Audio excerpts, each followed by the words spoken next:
Amazing performances will fill the skies in Johnson County soon for the annual Garmin KC Airshow. On this episode, hear about the highlights and find out what it takes to pull an event like this together. Whether you live in or just love Johnson County, Kansas, JoCo on the Go has everything Johnson County. Here's what's happening and what's coming up in the community you call home. Thanks for joining us for JoCo on the Go. I'm your host, Teresa Freed, a Johnson County resident and employee of Johnson County government. This year's air show is once again expected to draw a huge crowd. It's something people look forward to every year. And this year is especially worth celebrating since it's the 75th anniversary for the U.S. Air Force, and the Thunderbirds will be taking part. Here to talk more about that and all the great attractions, we have with us Corey and Aaron. And in just a bit, you're also going to hear from one of our performers. So Corey, we're going to go ahead and start with you. If you want to introduce yourself and tell us a little bit about your role at the air show. Yep. So my name is Corey Mullins, and I'm with the Garmin KC Airshow group. I'm also the director for the air show. So I help assist with the team that puts all this together with logistics and planning and all the busing and basically everything behind it that you guys see, trying to give the attendees the best experience that we can possible. All right. And Aaron, if you want to introduce yourself and your role. Sure. My name's Otto. I serve as the Executive Director of the Johnson County Airport Commission. And in this instance, we play host to the Kansas City Air Show down at New Century AirCenter. And so I don't think people fully appreciate the complexity, the amount of planning, the size of the budget, just all that goes into planning on an air show. And that really is where that group of incredible community involved citizens and folks like Corey come into play to make this possible. So we try to be as supportive as we can as the host organization, but the real magic gets made by the air show charity. All right. And Corey, if you want to tell us a little bit about what people can expect this year.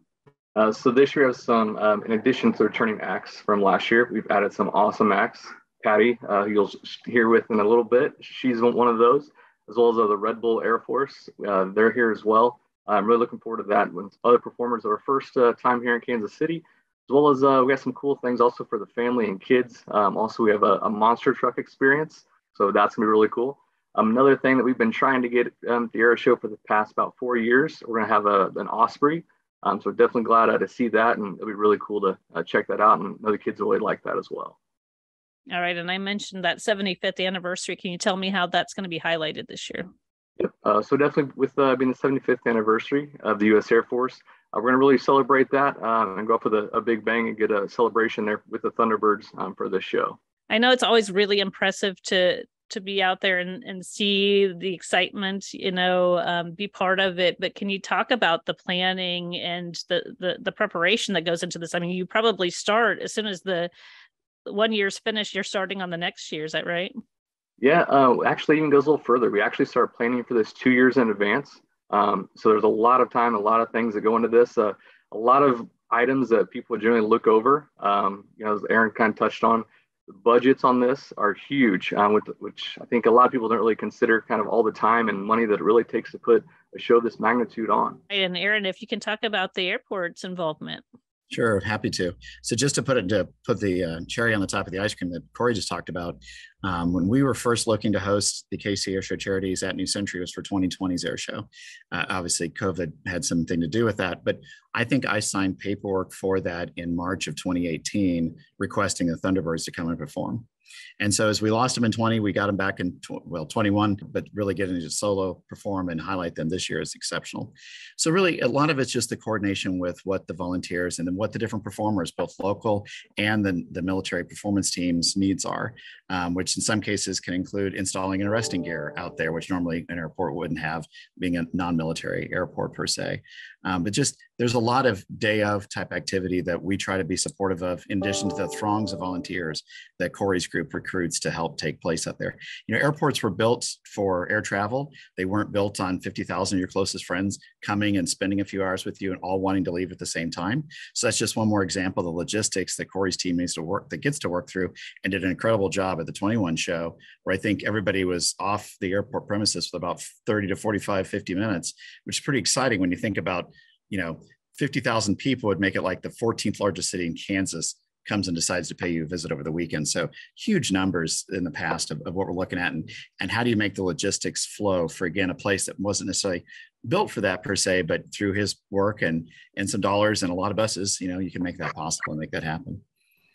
All right. And Corey, can you talk a little bit more about the acts? So this event isn't like a 1 hour show. It's not like, a couple hours at the circus. It's over days. So can you discuss that? Correct. Yep. So both days, Saturday and Sunday, both same performers will be doing acts on those days. However, we have so many acts in them. Currently, we're at 25 acts. So with that, we start flying at 10 a.m. and it's literally action going on in the sky at all times throughout the day. There's some other air shows, that may have 8 to 10, 12 performers. That's a big show for them. But like I said, we have 25, which, it's almost double what some of these other air shows are. So with that, we literally we'll have one aircraft up in the sky, kind of holding back. We have another performer, what we call on deck while they're doing the performance. As soon as their performance ends, we pull another aircraft out, put them in the sky. But then in addition to that, not only are the acts going on in the sky, we also have this year a jet fire truck, which is definitely something you want to come out and see. Obviously, you won't be able to see that from outside of the airport, so you need to be there to check that out. It's definitely an eye catcher and an awesome experience to see and also feel with the force of that jet engine. So that's something I would just add to what Corey said is, some people may feel like, oh, I live near New Century AirCenter or one of Johnson County's airports, I can see part of this. You may see a small sliver of whatever's in the air, but you miss out on a good 80+% of what takes place because New Century is so large that where they're doing their acrobatic work and performance really is center stage to the airport. In addition, you clearly miss the things like what Corey just mentioned, but also the static displays.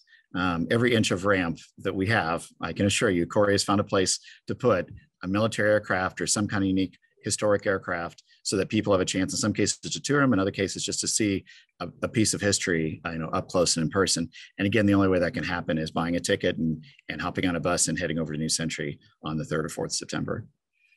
All right. And I know this was mentioned, but this is really an event for, the entire family. I'm sure there are plenty of people who are air enthusiasts and pilots in our area who come, annually to check things out. But if you have kids who, maybe have an interest in cars and trucks and things like that, this is a great place for them too. Well, one of the things that Corey mentioned last year's show, I think you said there were tickets sold to people with addresses from like 40 or 43 states. I mean, that's extraordinary.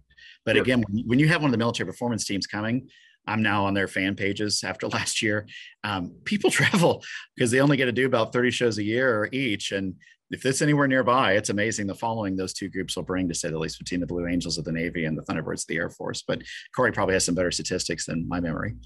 Yeah, like Aaron said, 48 states is what we recorded that we had people from. And this year, we're already looking at that. So again, this year is even going to be, even though we don't have both jet teams, it's still going to turn out to be a very huge show from what we're looking at, performer-wise as well as attendee-wise. The things that we have, as far as mentioned for all the family, we have everything for kids. We have STEM education items, a monster truck experience. You can ride in a monster truck with them. The full Shelby Corral, for the guys and the dads out there, the big car enthusiasts. We have that as well. Your aviation enthusiasts with your aircraft, your older war type aircraft as well. To your new aircraft such as the Osprey, as well as your trainers and your other different aircrafts, that definitely things you don't get to see on a normal basis. And we can't take this for granted. I mean, yes, there was an air show last year. Yeah, we were really blessed to have a very unique experience, both military performance teams actually performing in the same air show. That rarely happens. But to put it in perspective, prior to 2021 show at New Century, my understanding is the last time we had a performance team from one of the military branches was 1982. So they get hundreds of invitations each year to go to different shows, can honor about 30 each. And so the fact that we've had them 2 years back to back is extraordinary. In addition to what Corey mentioned, there are some of the same performers, some are new, much of the static display, there's some variation there. It's always a new, different show. And so, and just thinking, when I was a kid, I grew up outside Grand Island, Nebraska, and we had the Thunderbirds there. And as a kid, what an impression that made. And just how amazing that was, to say the least. That, it's one of the most vivid memories I have, being like 7 or 8 years old, to say the least. And so, as Corey said, there's something for everybody, from good, a little bit of fair food and other good opportunities to spend a full day, because it's not just one show. As Corey said, there's something there all the time. And that's what I think surprises people, like, oh, I'll show up at noon. Well, then you've missed 2-3 hours worth of the show if you show up at noon, kind of thing. So So full day of activities for everybody. That sounds great. Yeah, I've got 2 little boys, and every time we drive past our airports, I get to point out, there's a helicopter, there's a plane. I don't know anything about them, but they're still impressed when they get to see them take off. So it sounds like a great event again for the whole family. So now we want to kind of highlight one of our acts. So Patty, if you want to introduce yourself and tell us a little bit about what you do. So I'm Patty Wagstaff. I'm an airshow performer. I fly an Extra, which is a real extraordinary aerobatic plane built in Germany and imported to the U.S. And I have flown Extras for a long time. They are very maneuverable. They're fast, but they can also fly slow. And I sort of call my style smooth and aggressive, but also hardcore aerobatic. So myself and a couple of the other performers that do this kind of aerobatics, it's unlimited aerobatics where you can do everything you can think of in an airplane. Pretty much we fly upside down, right side up, straight down. We tumble the airplanes end over end. And one thing I do, I'm not sure if anybody else is doing it at the show, is inverted ribbon cut, where we stretch, we have 2 poles and we stretch ribbon across the runway, and I cut it with my prop about 20 feet off the ground upside down. So that's always exciting. And another thing that you can't see from outside the gate. So come on in and enjoy the whole air show. All right, that sounds great. And I know it's always probably a question I'm sure that you get, but I mean, can you talk about how you got into this? Yeah, everybody wants to know, how do you get into something like this? You're part of this flying circus here. I come from an aviation family, and I think you'll find a lot of the performers actually do, not all of them, but one thing leads to another. I tell people it was the only thing I'd ever done. Flying aerobatics was the only thing I ever did that my parents thought was normal. And that's just the kind of family I came from. But, we just start by getting our license and taking lessons. And then, you start in kindergarten, work your way up into grade school. And the next thing you're in high school. It's a lot of work. It's really a lifestyle choice rather than just a hobby, for people that fly air shows. The performers that you're going to see at this air show in particular that are very, well known and highly skilled. So it's a lifestyle that your whole life sort of focuses around your skill level and how you take care of yourself and how you prepare. And so do you want to talk a little bit about the choreography? How do you kind of map that out, and how do you practice it? It's interesting because we have a lot of latitude in how we design our own sequence and our own routine. We fly for about 12 to 15 minutes, most of us. And so everything is based on, what you like to do, what you are best at, for one, what kind of skills do you want to show people? What's a good routine to keep things close? I like to keep my routine really pretty low to the ground and close to the crowd so that I'm not going too high or too far away, because as soon as you do that, you kind of lose, people lose interest. So I call it barnstormer aerobatics, just keep it right in front of the crowd. I don't get very high. I maybe get up to about 1,500 feet, and that's about it. And the rest of it's just right there. And right in the middle of my show is the ribbon cut, and then I do the second part of the show.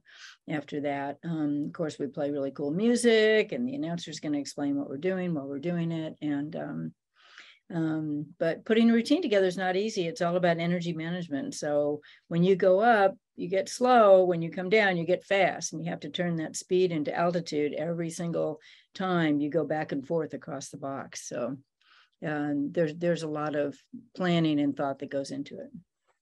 All right. Well, that all sounds very impressive and something I wouldn't dare dream of doing, but I did get to fly with the Golden Knights twice when I was a television news reporter. I got to do a tandem jump with them, and oh, that's neat. Yeah, it was so fun and so exciting. I still have the videos of those. And it's the only way I can convince my children that I was interesting at one point in my life. They're impressed by it, but I don't have much beyond that. But it was a really fun experience, and I know it was. I think one of them was at least part of an air show, and the crowds just they they love it, and there's always something going on that's so exciting and interesting, and it might even inspire people to do this kind of work or to learn more about aircraft or the military. And so that's always pretty interesting. So when you talk about kind of flying low to the ground, I'm sure that raises questions about safety and security at these sorts of events. So do you all want to talk about sort of the measures that are taken to make sure this is a safe event? Oh, there are a lot of rules about flying air shows and flying low, and it's a whole program that you have to go through. Not anybody can just do that. You have to go through a lot of steps to be able to do that. And so I know that the air show, you have some really good performers coming this year that's what we do for a living. I mean, this isn't just a hobby. Like I said, it's kind of it's an ongoing all the time practice thing. So we have people that have to evaluate us once a year, and there are a lot of rules that the crowd doesn't even need to know about, that are technical rules about what we can do, and we keep ourselves in good shape, keep the airplanes in great shape, and so on and so forth. So, but you're talking about air shows being inspirational, and to me, that's the most important thing about air shows, is that, like you said, you drive by with your little boys and you point out the airplanes. Well, you can't just walk onto the ramp and touch those airplanes or see those airplanes on a normal basis. And you can't go to a military base and walk onto the ramp. I mean, they'll arrest you, or worse. So, you can't walk up to an Osprey at a Marine base, and you can't walk up to an airliner at a major commercial airport. So the only time you can really get close to airplanes and touch them and smell them and see them and maybe go sit in them is at an air show. So it's really the place to inspire people to get into aviation, or even if they don't learn to fly, maybe they'll have an interest in one of the other aspects of aviation or aerospace. Like, Garmin, being the major sponsor for the show, employs a lot of people in the aviation business, and not all of them are pilots. Air traffic controllers, rocket scientists, and people like that. A lot of them get inspired by air shows. And you can ask any air show performer, but anybody that's done this for a few years gets letters from people and emails saying, I saw you fly when I was 10 years old, and that's when I decided to be a pilot, or I decided to get into aerospace, or I was on the original Microsoft Flight Sim, flight simulator, I guess, games. So a lot of the kids saw me on that, and they're like, I used to fly your airplane when I was 10 years old, and it really inspired me to get into aviation. So that to me is what's really important about air shows. It's entertaining, it's fun, but it's also about hoping that people appreciate aviation more. Certainly, that's great information. All right, anything to add on to that, Corey or Aaron? Just again, about safety and security. We take safety, our number one. There's a lot of safety factors going to that. We have numerous different crash and response crews on site. Always make sure of that. As far as from the attendee side, we have security ongoing with that to make sure that we don't have any issues with that. And there's just a really good family-oriented, clean show. I would just add the amount of coordination that Corey's team puts in advance and pulling together, the Johnson County Sheriff's Office, MEDAC, Olathe PD, Gardner PD, airport staff. I mean, the list of folks goes on and on. I'm afraid to mention names because I know it'll leave some out, but that just gives you an idea of the breadth and depth that's all waiting behind the scenes. If there happens to be an incident, or it's too warm and somebody gets a little dehydrated, that there's people to respond on site. And it was some, I think, very effective management of that in 2021 when we had the event on the 4th of July weekend, and it was pretty warm. And we'll see what this year of Labor Day, if the temperatures will be, but that worked really well to see the public response to those situations. All right, that's terrific. And just final question, probably most important question: how do people take part in this event? So right now, tickets are available online. Actually, online sales is the only way to get the tickets. But if you go over to kcairshow.org, that's kcairshow.org, you can pick up those tickets right now on sale. Discounted tickets for GA are still going on at $45. You can go and get your tickets for that and make sure they don't sell out. All right, that sounds good. And of course, you guys are very active on social media. We're sharing some of your content too. So if people are interested in seeing some of the videos, kind of a preview of what you can expect, that's a great place to check that out too. And we'll have in our show notes of this episode that link to where you can go and get your tickets. Well, thank you all for joining me today. It was great information and very exciting preview of what we can expect for this event. Thank you. Thanks for having me. I can't wait. All right, and thanks for listening. You just heard JoCo on the Go. Join us next time for more Everything Johnson County. Have a topic you want to discuss? We want to hear from you. Follow us on Facebook and Twitter at JoCoGov. For more on this podcast, visit jocogov.org/podcast. Thanks for listening.